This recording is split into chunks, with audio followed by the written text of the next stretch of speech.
place in the far southwestern edge of the United States, where it feels like the world simply gave up and walked away. A place where the desert stretches endlessly under a brutal Texas sun, where abandoned buildings sit like broken memories, and where silence feels heavier than sound itself.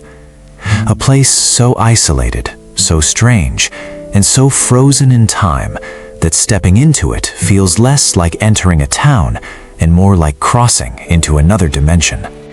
That place is Terlingua Ghost Town, located in the state of Texas, on the southern side of the United States of America, in North America, near the Mexican border and the edge of the vast Chihuahuan Desert. And what makes Terlingua so unsettling is this: it was never supposed to become a ghost town. Once, this place was alive. Not quietly alive either. It was booming. Back in the late 1800s and early 1900s, Terlingua Town became one of the most productive mercury mining communities in the world. Mercury, often called quicksilver, was one of the most valuable industrial resources of its time. It powered manufacturing systems, explosives production, scientific equipment, and industrial growth.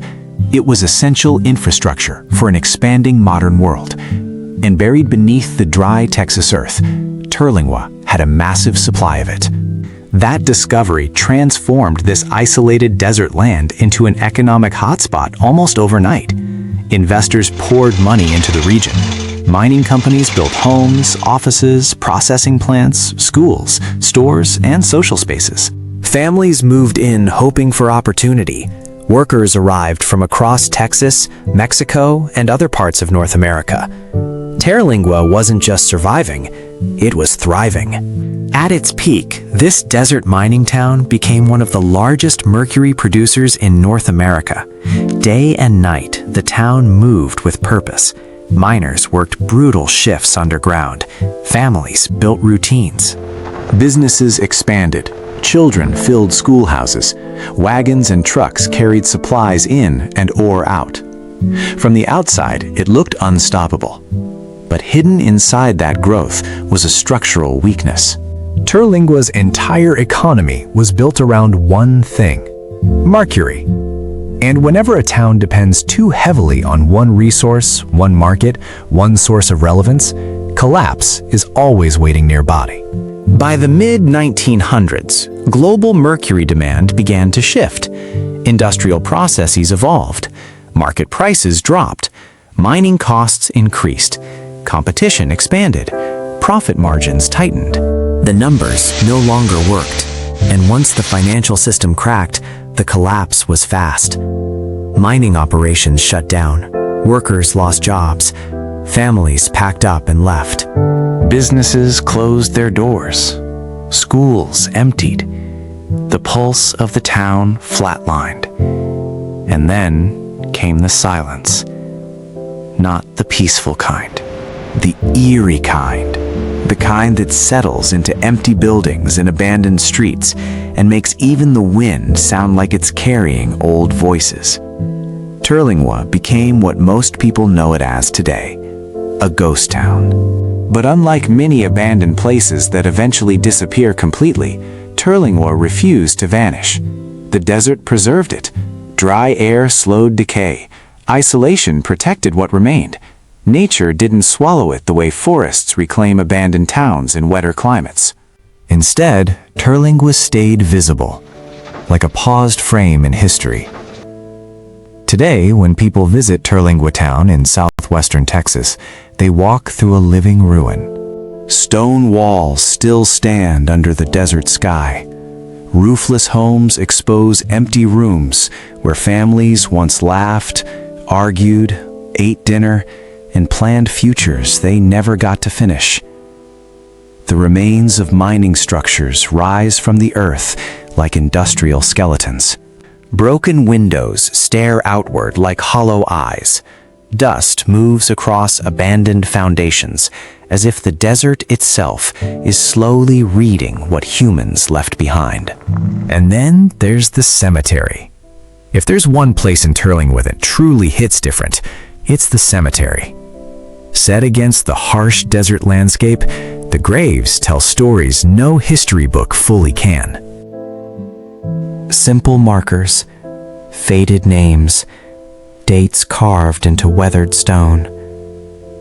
Many belonged to miners and their families, people who gave everything to build this place, only to watch it disappear. And every year during Dia de los Muertos, something incredible happens. The cemetery comes alive again. Families and visitors decorate graves with candles, flowers, and offerings. Music fills the desert air. Laughter mixes with memory. For one night, Terlingua stops feeling abandoned. It feels remembered.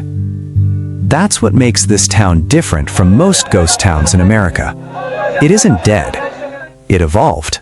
Over time, artists, travelers, adventurers, and people escaping ordinary life began arriving here. They saw something beautiful in its emptiness. They stayed. Slowly, Terlingua developed a second life. Today, it's part ghost town, part desert community, part cultural anomaly. Old ruins sit beside active art spaces. Historic remains coexist with bars, restaurants, and music venues. Locals and travelers gather under huge Texas sunsets, while abandoned mining ruins stand nearby as silent witnesses. It's one of the strangest blends of life and decay you'll find anywhere in North America. And maybe that's why people become obsessed with it. Because Terlingua forces you to confront something uncomfortable about human ambition. We build as if permanence is guaranteed. We invest as if systems will never fail. We create structures believing they'll outlast us. And then markets shift. Resources dry up. Relevance fades. And entire communities become memories. Terlingua is proof that even successful systems can collapse if they're built too narrowly. It's a case study in economic overdependence, a town optimized for one resource, one strategy, one business model. When that model failed, everything failed with it. That lesson feels even more relevant today. Modern cities, industries, and economies still make the same mistake. They over-leverage one growth stream. They ignore environmental constraints. They assume momentum guarantees survival. History says otherwise. Terlingua says otherwise. Standing there now, under the enormous southwestern Texas sky, you can feel it. The weight of what once was. The energy of dreams that scaled fast and collapsed faster. The strange beauty of a place that refused total erasure. And maybe that's Terlingua's real story. Not failure, transformation. Because somehow, against every expectation, this forgotten mining town found a second life in the very emptiness that should have destroyed it. It became art. It became memory. It became mystery. And today, hidden in the southwestern corner of Texas, on the southern side of the United States of America, on the North American continent, near the borderlands where desert meets history, Terlingua Town still stands. Quiet. Broken. Beautiful. Waiting for anyone willing to step into its silence and listen closely enough to hear what the desert never forgot.